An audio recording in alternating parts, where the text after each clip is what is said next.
Hi YouTube, Chris Word. Today's video is all about a creditor's voluntary liquidation.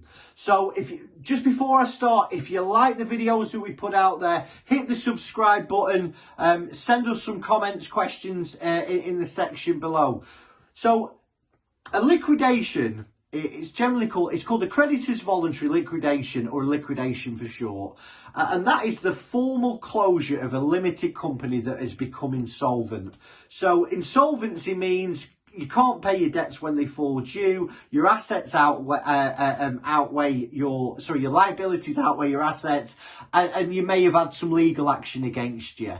I want you to ask yourself these questions. Is your company running out of money? Are you worried about paying back your bounce back loan? Are you worried about paying back your C-bills loan? Have you got creditor pressure every week? Are you looking at impending legal action? Can you not pay your debts when they fall due?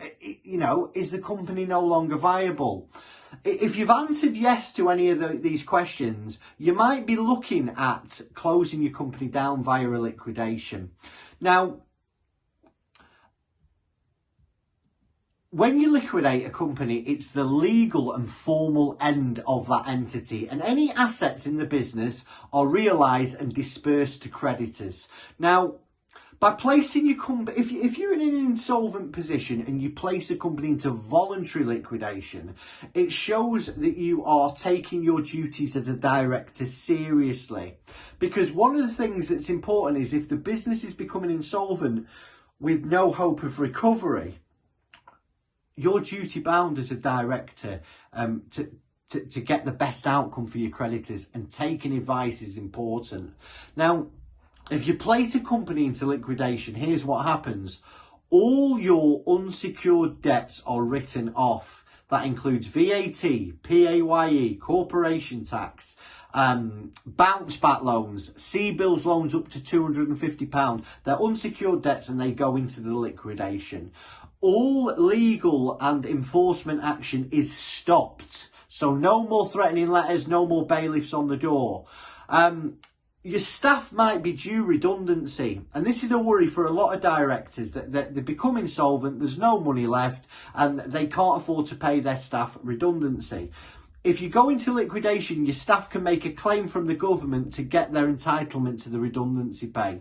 On top of that, you as a director may be able to claim redundancy. The average redundancy claim is £9,000 for a director, so well worth checking out. Now, you need to appoint an insolvency practitioner if you're going into liquidation, and they're going to charge you between £4,000 and £8,000. Just so you know, if you go with First Business Rescue, it's going to cost you £5,000 plus VAT to go into liquidation. Please don't let the cost of liquidation put you off. If you've been registered over on the PAYE scheme for over 2 years, you are going to be able to make a claim for redundancy. Again, the average claim is £9,000. So you can use some of that money to pay for your liquidation and still have some cash left in your pocket. Now, listen, the most important thing, if you are worried about your company's future, if you've answered yes to the questions I've just asked, get advice early. The earlier you get advice, the more options that you've got available. And it's so important to check if there's any personal implications or pitfalls for you doing this. I hope you found it useful. Just to remind you again, subscribe to the channel. Ask us any questions or comments in the box below. Thank you for your time. Have a great day. All the best. Bye-bye.